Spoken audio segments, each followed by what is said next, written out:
अस्सलाम वालेकुम। आज का हमारा टॉपिक है कि हम जो सॉफ्टवेयर है उसमें क्लास और सेक्शन किस तरह से हम क्रिएट कर सकते हैं। तो क्लास और सेक्शन क्रिएट करने के लिए सबसे पहले मैं सॉफ्टवेयर में लॉगिन होना पड़ेगा। मैं लॉगिन हो चुका हूँ ऑलरेडी। तो ये देखिए यहाँ पे मैं लॉगिन हो चुका हूँ। यहाँ पे अगर हम इसको स्क्रॉल डाउन करें तो यहाँ पर एक सिस्टम सेटिंग का ऑप्शन आ रहा है। आपने सिस्टम सेटिंग को ही ओपन करना है इस टैब को, और इसमें एक ऑप्शन आ रहा है क्लास कॉन्फ़िगरेशन का। तो सबसे पहले हम जो सॉफ्टवेयर है उसमें क्लास कॉन्फ़िगर करेंगे। तो मैंने इस पर इंटर किया और यहाँ पर मेरे पास एक ऑप्शन आ रहा है ऐड क्लास का।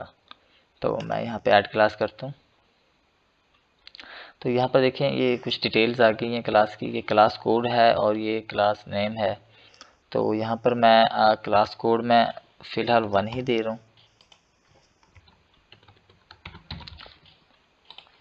क्लास नेम भी मैं 1 ही दे रहा हूँ। अच्छा, उसके बाद कुछ यहाँ पर फ़ी के जो चार्जेस हैं, फ़ी के अकाउंट है वो यहाँ पे आ गए हैं। अब यहाँ से आपने डिफ़ाइन करना है कि इस क्लास पर जो फ़ी आपने अप्लाई करनी है वो मंथली फ़ी कितनी होगी। Admission fee, monthly test system fee, annual test system fee, और उसके बाद ये 22 रजिस्ट्रेशन फ़ी और मिसलेनियस चार्जेस होगी इसके। तो अब यहाँ पे आपने मैं मंथली फ़ी जो है इसकी मैं क्लास पर अप्लाई कर रहा हूँ 3000, और एडमिशन फ़ी मैं इस पर अप्लाई कर रहा हूँ 2000।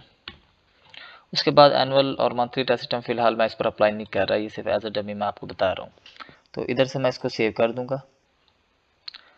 तो हमारे पास देखें यहाँ पर एक क्लास हमारे पास क्रिएट हो चुकी है और वो लिस्ट में यहाँ पे आ गई है।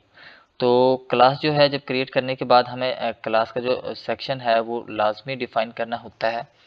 तो क्लास क्रिएट करने के बाद मैं दोबारा से सिस्टम सेटिंग में ही जाऊँगा और यहाँ पर एक ऑप्शन आ रहा है सेक्शन कॉन्फ़िगरेशन का।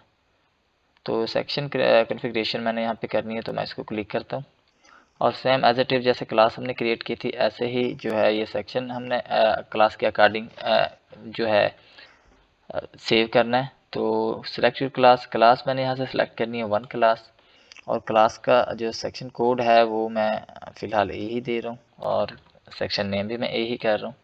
और उसके बाद ये जो इज़ एक्टिव है इस चेक को आपने चेक करके रखना है इस तरह से। तो अब इसको मैं सेव करूँगा। तो ये हमारे पास देखें क्लास के अकॉर्डिंग एक जो सेक्शन है वो क्रिएट हो चुका है। तो यहाँ तक यूँ कह लें कि हमारी जो बेसिक कॉन्फ़िगरेशन है वो सॉफ्टवेयर की वो हो चुकी है। इसके बाद अब हम अगर इसमें स्टूडेंट इंटर करना चाहें तो वो हो सकते हैं। तो इस तरह से एक और चीज़ मैं आपको बताता चलूँ कि क्लास को हम इनएक्टिव कैसे करते हैं या सेक्शन को हम इनएक्टिव कैसे करते हैं। तो उसके लिए दोबारा आपको उधर ही क्लास कॉन्फ़िगरेशन में जाना होगा। और इधर देखिए ये 1 क्लास आ रही है। मैं इस पर राइट क्लिक करूँगा तो इसे इधर एक एडिट का ऑप्शन आ रहा है, तो मैं इसको एडिट करूँगा। एडिट करने के बाद आपने जस्ट अगर इस क्लास को इनएक्टिव करना है तो आपने ये चेक है इसको आपने हटा देना है, और उसके बाद आप जस्ट इसको सेव करेंगे तो ये क्लास जो है वो इनएक्टिव लिस्ट में चली जाएगी। तो इस तरह से आप क्लास को इनएक्टिव भी कर सकते हो, और सेम यही प्रोसीजर जो है वो आपने सेक्शन कॉन्फ़िगरेशन में करना है और उधर भी सेम इसी तरीके से वो इनएक्टिव हो जाएगा। Thank you.